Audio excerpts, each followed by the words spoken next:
Setsima TV man maa leen bëgg bilaay suñu ànd bi moom sincère na. salaamaaleykum mbokk internet yi seetaan Setsima TV dellusiwaat nañ tey ci seen émission seeti ndaanaan tey nag ñu seetee ci beneen ndaanaan boo xamante ne bii duñu ko présenté Sénégal xam nañu ko ku ne Ousmane Seck Faramareen bu mag bi ku ne Ousmane Seck di rakku Thione Seck ku ne Ousmane Seck di baayu Waly Seck ku ne Ousmane di baayu Mandiaye Seck borom Ale Baba borom droit de l'homme ki nga xamante ne bii yàgg naa toj Sénégal macha allah mais ba léegi mu nekk ci constance boobu di wëy di toj li nga xamante ne bii mooy boîte yi ci Ndakaaru l'artiste le plus discret ci Faramareen yi noonu lañ koy woowee Père Ousmane nuyu nañu la.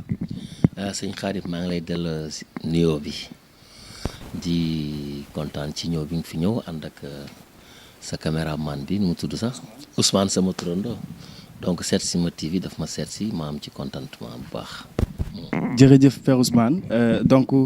ñu ngi la fekk tey sa kër waaye waxtaan bi fi ñu koy doore nag mooy fàttali tuuti kan mooy Ousmane Seck Père Ousmane fan la doore carrière am. bon comme ni ma amee habitude di ko wax rek Ousmane Seck mi ngi déparé ci benn orchestre bu ñuy wax Wareef mu nekkoon biir kër ñoom Jimi Mbaye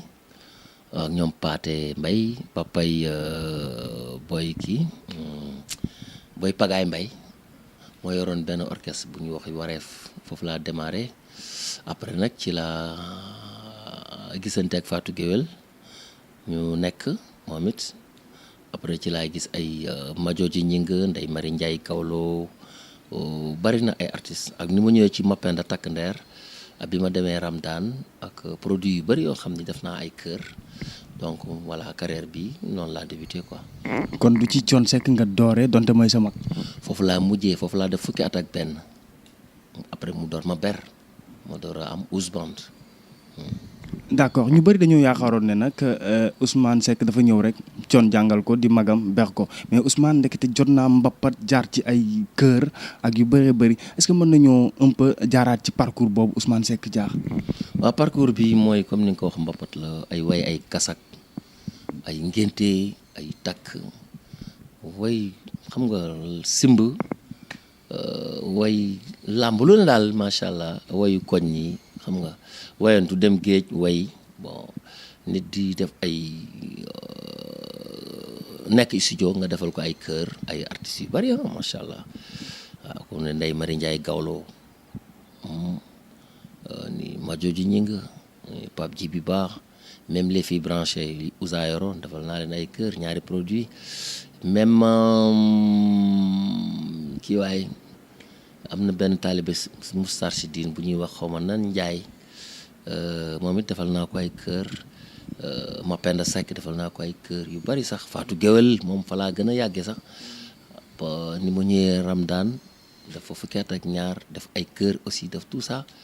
bon voilà loolu bokk na ci li ma gën a jàppale ci sama carrière nag waaw. kon yombul woon malgré que rakku Thione Seck nga mais yombul woon. non dañuy doom yu mbër jàngil bëri xam nga buñ ñi da nga bokk ci famille buy way wala sa papa waykat la wala sa yaay rek nga foog ne da nga war a nekk waykat non xam nga bu sa papa dee sëriñ te jàngoo doo mën a nekk sëriñ quand même xam nga il faut nga jàng loolu boo ko jàngee bien que dañ ko am suñu deret mais dañ koy jàngaat parce que way kase bokkul ak nga xam lan mooy musique xam fii do ré mi fa sol la si do xam mesure fu muy commencé ak fu muy jeexee xam gamme xam justesse de la voix xam yooyu yëpp ak technique way yooyu yëpp lu ñuy jàng la quoi waaw. sa morceau bi nga xamante ne bii Sénégal yëpp découvrir nañ ko man dama naan sax ñaar yi nga xamante ne bii donc bokk na ci li gën a lancé Ousmane Seck ba tey nit ñi dañu koy déglu muy neex loolu dafay mel ni tey la nekk actualité muy droit de l'homme ak Ale Baba est-ce que mën nga ñu ñëwal ci morceau yooyu. ñaari morceau yooyu ñooy sama carte d'identité bu ñu doon wax tey jii ci wàllu musique parce que Ale Baba laa njëkk a way amul woon sax clip mais wax dëgg yàlla demoon na boobu jamono yooyu zik tey Sud FM moo fi nekk ak RTS ak Dunia si je ne me trompe pas rajo yi bariwuñu woon mais ak Walfadjri aussi bi mu ñëwee fekk Boubs nekkoon fa ak Jules Junior ndeysaan daan nañ dugg di am émission yoo xam dañuy dugg di woote di ñaan ay disque mais dañu demoon ba Ale Baba presque ku dugg moom ngay ñaan ñu dem ba léegi nag ñu ne léegi buñ ko mayee ñeenti yoon ñu seet beneen morceau mais boobu morceau moom pare na donc yooyu yëpp bokkoon ci promotion boo xam ni Boubacar Diallo mi Boubs DJ Boubs ak ndem si yàlla si Gilles Junior yàlla na ko yàlla yërëm ñooñu bokk nañ ci li gën a taxawal sama carrière après ci laa wayaat nag en 2004 droit de l'homme ba fi may wax ak yow moom it macha allah bon nit ñi bëgg nañ ko bon xam nga macha allah temps way naa fi ay yóbbal yaa ngi dem réew ma fi ay docteur waxambaane ay tur yi ñuy soppi jamono yori galeñ xam nga buñ ne Ababacar ñu naan Babs xam nga Xadijatu ñu naan Dixa yooyu waaye ak yeneen yoo xam ni bon damay concentré wu toujours ci di way loo xam ni day jariñ comme li coon way bu diglewul terewul yeetewul diglewul bon dootul ay naxaate la. loolu laa seetlu ci yow Père Ousmane muy sa way chaque jour thème lay nekk te bu ñu xoolee tey génération bi nga xamante ne bii ñoo nekk tey génération actuelle bi dañuy gën a dox ci ambiance alors yow ban jàngat nga am ci loolu par rapport ak musique sénégalaise bi nga xamante ne bi yow thème nga concentré wu. xam nga loolu dafa xew te boo ci waxee man mënuma cee wax loo xam ni tamit vraiment nit ñi duñu bokk ak man gis-gis ndax nit ku nekk am nga nooy gisee àdduna moo demee noonu mais je trouve que ni xew-xew la bu xew bon boo xoolee moo xew ci làmb ji bàkk yi amatul ay chorégraphie ngay gis xam nga ñëw ci làmb sol cap mel ni américain yooyu am bon nit ñi tam ñu ngi koy consommer donc mais ñun amuñu droit di déplacer wu di ñëw foofu parce que dafa xew ñun dañuy def carrière defuñu pour xew wala ñuy def pour def buzz suñu liggéey la ñuy def parce que ci la ñuy tedd ci la ñuy terle donc suñu carrière la ñuy gérer lii nag li fi xale yi dafa xew comme xew na am nañ ci ay doom ñoom it ñu ngi ciy tedd ci la ñu xew ñoom it donc jamono ko laaj comme lu Youssou Ndour dafay naan jamono ko laaj bu ñu tayyee di waxtaan xam nga moom aussi dafa doy waar grand yu maa ngi koy nuyu au passage xam nga bon c'est quelqu'un que j'aime bien bon parce que moom ak Thione Seck ak Souleymane Faye Mapenda Seck Majooji ñing bokk nañ ci ñi may inspiré ñooñu parce que ay ndaanaan lañ yoo xam ni dañuy way loo xam ni lu ñu way rek tem la parce que lépp dañ ko way te du tere harmonie bi daf fay nekk ambiance bi daf fay nekk donc ñooñu dañu nekk samay idole ba nga xam ni vraiment ak lu mën a xew rek loolu moom du changé.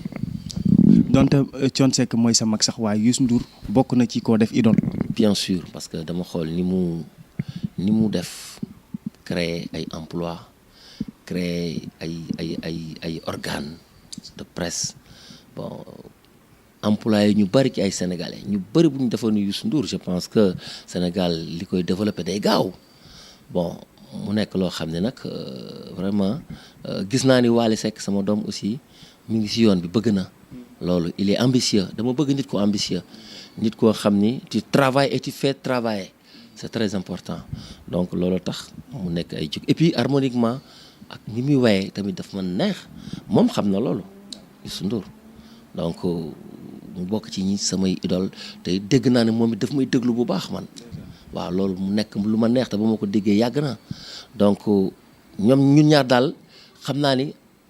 am na lu ñu bokk quoi te xëy na man yëguma ko wala moom yëgu ko. pourquoi pas un duo yow ak Youssou. loolu moom dama koy rêver sax dama koy rêver un bon jour ma duo ak le grand Youssou Ndour vraiment waaw bokk na ci samay rêve quoi. d'accord kon fii ci Setsima TV ñu jàpp ne Ousmane Seck bëgg na def duo ak Youssou Ma Jigéen Ndour et puis loolu dinañ ko xaar dina neex Sénégalais yi mais Père Ousmane bu ñu dee wax aussi ci wàllu showbiz macha allah yow ku ko maîtriser nga loolu sax tey pourquoi nekkoo ci benn label Père Ousmane bi ñu commencé ba léegi su ma juumul musuma ko dégg ne label sàngam lay. non label quelque part man du ma arrangé parce que je vais être indépendant te label boo ci nekkee dina fa am ñu bari ñoo xam dañ fay nekk te label bi malheureusement du ñu mën a def promotion artistes yëpp te il faut mu am artistes yu ñu nekk en handicap parce que label bu la jëlee day jël sa lépp en charge bu fekkee da nga fa nekk ak say nawlay artistes ñii say mag lañ ñii say rakk lañ ñii say doom lañ ñii say jarbaaj ñii say mbokk ñii say morom te mënuñoo satisfaire ñëpp sincèrement lu ñu ko bëgg lu ñu am doole te parfois dina laaj ngay xaar te it dinañ gérer sa lépp bon quelque part man du ma arrangé quoi parce que dootuma xale yooyu te vraiment maa ngi nekk ci lancé boo xam ni dawuma bay daanu aussi njëkkantewu ma lépp maa koy defal sama bopp yàlla rek moo may dimbaleel boppam ak sama nit yu baax yi nga xam ni excusez-moi ñi ngi may jàppale ci lu ma nekk ñu nekk ci ak jigéen ñi nga xam ne ñi ngi sama ginnaaw jàppale xam nga ñuy waa Ousmane yëpp ak ñi nga xam ne de près ou de loin ñoom xam nañu bu ma limee damay juum. ku ci mel ni Aïda Deyman Chérif. waaw Aïda Deyman moom mu mujjee yóbbu Grand Théâtre waaw moom mujjee yóbbu Grand Théâtre moom sama jigéen la moom maa koy nuyu au passage. d'accord alors bu ñu waxee aussi Père Ousmane Seck gis ne moom ni ma ko waxee léegi Ousmane dafa maîtriser lool showbiz macha allah. waaw ba tey ñu gis constance bi nga débuté ba léegi am na ñoo débuté la doon wala ñoo xamante ne bi yéen a bokk génération tey déggatuñu leen wala bokk ñu ngi ci leneen mais chaque jour tey sa way mu ngi nekk actualité ñu ngi lay teg ci rajo yi et puis soo tëggee ay boîte day fees dellu ku la fekk Madison wala mu fekk la Sample constance boobu nan nga fexe ba gérer ko wala gaynde Escale tous les vendredis bon loolu dama ciy sant nag Thione Seck parce que Thione am na ay jamono ñi ma maaseel ñu njëkk maa siiw wala ñu gënoon maa siiw lool dañ daan def presque chaque année dañuy génnee man su ma dawee ñëw ci moom ni ko grand dama bëgg a génnee parce que kii diw mënuma bul waxati loolu ay diw mi ngi génnee dama war a génnee mu ni ma xanaa xamoon ne Sénégal dañ lay utiliser buñ lay utiliser chaque année nga génnee bu ñoreek bu ñorul di nga génnee moment boobu noonu dina neex trop mais bu ñu demee ba ci kanam après ça va être très difficile. Ah oui parce que boo xoolee les plus grandes stars du monde dañuy def sax presque 5 ans ba 5 ans wala 4 ans ba 4 ans dañuy génne dañuy jël benn produit concentré ku defu produit boo xam ne dañ koy consommer à vie day neex parce que li ngay bëgg lépp day nekk ci biir donc loolu bu fekkee da nga bëgg chaque année nga génnee doo am temps def loolu léegi Sénégal dañu tàmm consommer la 1 an 6 mois. après laaj la leneen nga génnee ñu laajal la nga génnee après ñu xool leneen parce que doyal nañ ci yow donc carrière nag tu noonu carrière sa yoon warul nekk ci ku xew ak ku xewi carrière dañ koy gérer loolu tam Cheikh Tidiane Tall daan na ci waxtaan ak man ak benn grand bu ñuy wax Ismaïla Ndiaye te muy def salsa. Père loolu dama bëgg ñu taxaw si nga waxaale ci mu jariñ artistes yi nga xamante ne bii ñu ngi lay seetaan yëpp jariñ sax ba ci ñun animateurs yi ak képp kuy def art ñu wax ci diggante précipitation carrière ak buzz. xam nga loolu dafay concerner ñëpp képp ku nekk ci showbiz xam nga sëñ Fallou daan wax ni yuréet pëng tepp moo gën yuréet boo xoolee animateurs yu bëri xewoon nañ lool mais am na ñoo xam ne ba léegi ban xew ba léegi ñu ngi fi lim ci ku mel ni DJ Bous lim ci ku mel ni Pape Cheikh Diallo lim ci ku mel ni Pi lim ci ku mel ni Kolos lim ci ku mel ni par exemple Khadim Pi DJ Pi ndeysaan maa ngi koy nuyu au passage magu Saliou Khoule sama rak sama xarit Tidiane bon RDV waa DJ Tige ak ñeneen ak fi mu nekk ni boy bi nekk kii lim bu ma limee damay juum ba léegi dañ fi nekk animateur bu ne xew na fi xewi fi donc loolu dañuy mbaam mu yeex te yóbbu sëf moo gën mbaam mu gaaw te li mu sëf yëpp ci yoon bi la koy bàyyi ndax gaawaayam dégg naa maam El Hadj Malick radiyallahu anhu moo ko waxoon nee na def ndànk du tere yegg fa nga jëm mais malheureusement booy tey koo ciy defloo ndànk sax mu foog ne da nga koy yàqal wala da nga koy soxore parce que ñii ñu àndal tamit ñoo leen di sonal wala public dañoo am public bu amateur ci benn côté. entourage ak ñi nga xam dañuy consommer musique mais xooluñu qualité musique xooluñu thème déglu ñoom daal na fecc ambiance ak loo mën a wax nag baax na boo doon wax ju ñaaw sax seen yoon nekku ci alors que loolu ça tue l'industrie musicale moo piraterie ñoo yem c'est pas bien ñun nag yàlla daf ñoo dogal ñu nekk ci formation boo xam ni amuñu droit bokk ci yu bari bon loolu nag peut-être défaut la peut-être force la peut-être loolu xam mais man moom sama nature loolu la ça n'engage que moi nag waaw te képp koo xam tam yilif naa la nga nekk ci sama wet di ma déglu ma jox la conseil bi nga xam ne man ñi ma jiitu woon mag ma daan nañ ma ko jox mais booy nanguwuñu sax am kilifa wala boo amee kilifa sax ñi ngay àndal ñoo naan la waaye of dem si ñoon mais voilà. après nga def bës bi ñëw ne tag mu jeex tag waaw ñu fàtte la donc loolu dafa am solo ñu bàyyi ci xel ñi nga xamante ne bii donc ci showbiz la ñu nekk alors Père Ousmane wax na ci lu am solo muy carrière ak précipitation Père Ousmane dañuy ñëw nag ci benn aspect boo xamante ne bi yaakaar naa ni tam dina soxal internautes yi parce que muy diggante yow ak sa doom bi nga xamante ne bi mu ngi way mooy Mandiaye Seck donc du ma gis souvent ngay def ay éloge ci moom ndax li nga ko encadré la di ko jàngal moo tax sañagoo ko tagg. xam nga man juruma ku naan star wala ku naan dafa xew wala dafa nekk ci yoon xam nga kan laa jur sama doom Mandiaye Seck xam nga lu tax ma koy tagg lan moo war a tax ma war a toog di tagg Mandiaye man moom mooy wut ci man waaye utuma ci moom dara. pourtant day am ñu koy def naan sama doom moo fi dàq way. bu la neexee man bokkuma ci ñooñu parce que li ma xam mooy même bu doon loolu dafa am sax man duma ko wax parce que xale dañ koy dimbali quoi te am na loo xam ne boo ko defee xale dafay manqué tuuti expérience boobu muy manqué yow kilifaam yaa koy xamal ni ko lii kenn du ko wax lii duñ ko bu fekkee déggal na la c'est très important. mais tagg pourquoi man sama doom dama lay yar boo meloon ni Michael Jackson sax sama doom nga man doom laay gis li ma war ci yow moo ma war ci sa sœur war ma ci sa frère kon pourquoi ma koy tagg moo tagg loolu man du ma def loolu. ndeysaan c'est important donc mi ngi noonu je rappelle que moom aussi moo formé ndaanaan yu ci mel ni Keba Seck aussi ci Kebs Band ba tey jii mu yor Kebs Band. moom kase Mbaye si Ndiaye bi nekk ci Wally Benjamin Ibou Dieng Keba Seck Mas Ndiaye doomu Mapenda Farba su ma limee am na ci ay mission xam ñi ngi nekk ci orchestre yu mag mais loolu man sama devoir la parce que man dañ ma formé ñëwuma rek def li ma bëgg dama nekkoon ci ay nit jaar fa am fa ut fa root fa donc formation boobu ma am noonu defuma sax conservatoire mais yàlla may na ma loo xam ni boo ñëwee ci sama orchestre foog ñu déggante man ak yow da ngay indi mais boo ñëwee itam dafa am loo fiy fekk loolu nga fiy fekk nag fii la nekk yàllaa ko fi def donc loolu avantage la ñu sante ko yàlla parce que mooy suñu métier moom la ñuy dundee ah. waaw waay. d'accord ma gis nga ñàkk ki ñaan aussi Père Ousmane parce que gis nañu ne Wally Seck donte sa doom la.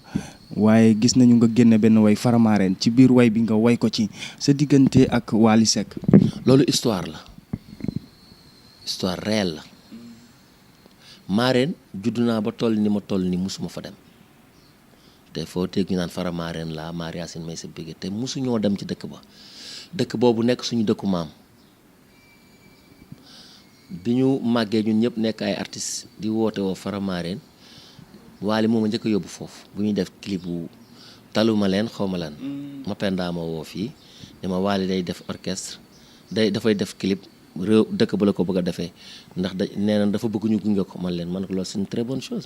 xale bu nekkee ci yoon di jéem a def loo xam ne ñun la waroon dañ ko war a encourager parce que Wally Seck bu tojee àdduna ñun ñii la ko tojal suñu fierté la bu defee leneen nit ñun ñii la ko def ndax ci lañ ko jur ci lañ ko ngénte ci lañ ko yar ba mu toll ni mu toll te ba léegi orchestre papaam la yor drapeau papaam la yor kon bu ko yëkkatee ñun ñëpp la ko yëkkati kon nag histoire la bu ma way rendre ko hommage parce que moom ma yóbbu Mareen sama dëkku maam ba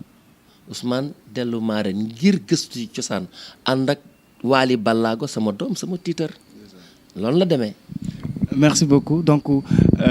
fierté la loolu li Père Ousmane wax mais kon de dina la metti lool Père Ousmane boo toogee ba jékki-jékki rek dégg ci internet bi wala nga gis ñu naan Mandiaye ak Wally dañoo am ay tiraillement. non loolu gars yi mu gis naa coon di ci wax naan Wally ak Mandiaye jotewuñu dara yéen journalistes yi nag ak yooyu di ngeen def lu baax mais léeg-léeg ngeen am fu ngeen ko yàqee ndax problème yu bëri mën naa am sax nga xam ne boo ci waxee mu indi beneen problème ci biir famille nga bañ koo wax. dañu waxante dëgg mas naa dégg ci benn journaliste français bu màgget bu retraité ñu invité ko mu wax benn histoire bu xawoon en France ñu ne ko mais pourquoi bi nga ak ni nga xewoon au temps pourquoi waxoo mu ne ko su ma ko waxoon instant boobu génne ko France day tas te bëgguma sama réew tas mais loolu c'est valable pour ñun dañu waxante dëgg Wally ak Mandiaye ñoo bokk ndey ak baay ñu bëri dañu foog ne Thione moo ko jur parce que tellement que dafa nuroog Wally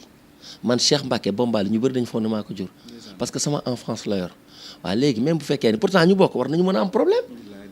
nit ku nekk da ngay am ak problème ñi nga dëkkal mais le linge sale se lave en famille amuñu benn problème ñoo bokk ndey ak baay. jërëjëfati loolu moom dëgg la le linge sale se lave en famille donc mi ngi noonu li nga ci wax rek daanaka moom la ci Thione wax ku ma pend aussi noonu parce que yéen itam yéen a bokk seen benn deret kenn du leen jaxase benn journaliste ak benn jaxasekat mais nag yaakaar naa ni père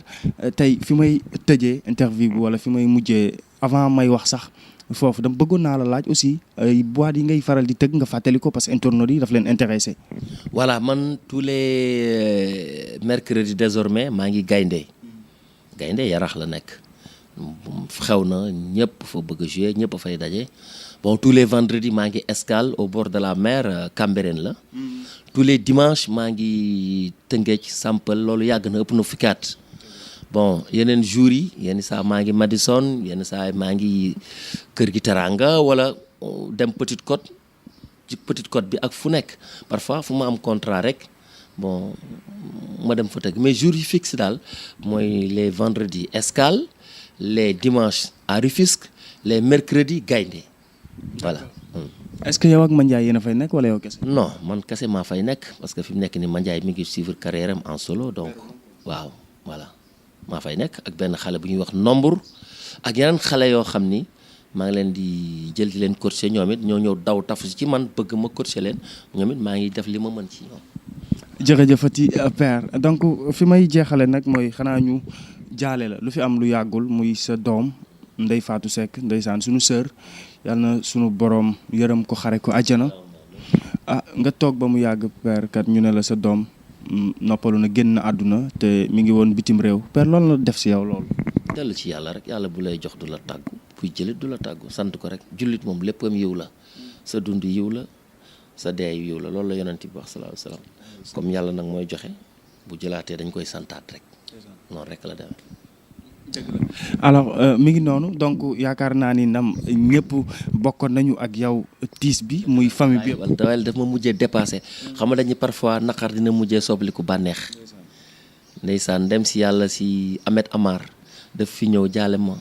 ay 1 mois après rek ndekk moom moo ciy topp wallahi Cheikh Bass Abdou Khader sama sëriñ ndeysaan moom it moo ko taxawu ànd ak ñoom Alaaji Bousso ñoom Axma Ndiaye Mansour macha allah waa Touba yi ñoom daal taxaw ko ba mu rafet DG Sicap Ibrahima Sall moom aussi mi ngi ko nekkoon fekkoon en pleine campagne bon dafa jabal njabootam yaay xujaloo Gueye ñoom ale maître Madické Niang ñoom ñëpp ñu yabal xam nga njaboot gi yëpp ñu ñëw fii ak ñeneen Tamsir Soxna Daouda Mbow waa fépp àdduna bu ma nar a lim day bari daal te macha allah mujj gi man li ma gis ci ay nit ak ñoo xam ni gëj naa leen dégg ak ñoo xam ne mosuñu ma seet si vraiment Thione Seck tamit taxaw ci ak Kiné Diouf yaayu Waly sama jabar moom aussi ñoom Keba Assane Ndiaye vraiment samay mbokk Mor Dior Seck nga xam ni pratiquement 30 ans ngi nii ma ngi Amérique moom it ñoom ñëpp Mafatim Ablaye Naar macha allah ñi sama jigéen ñi ñoom Khady Seck ak rakam ñoom ñëpp bu ma limee daal muy juum mais dama mujj mu nekk bànneex bu rëy ci man ndax nit ñu ma taxawoo bokk ko ak man waaye nag ma xam ni seen mbokk moo taxit waaw nit moom bu la yàlla booleeg moom yéenay bokk lépp yéenay bokk tiis yéenay bokk naqar xam nga yéenay bokk lépp voilà dëkkandoo yi waa jàkka ji mooy nekkal fii xam nga jàkka yi ma nekkal Pikine Las Palmas maanaam macha allah waaw mujjee nekk mbégte ci man nag wax dëgg yàlla waaw. dëgg la yàlla na ko suñu borom yërëm xare ko àjjana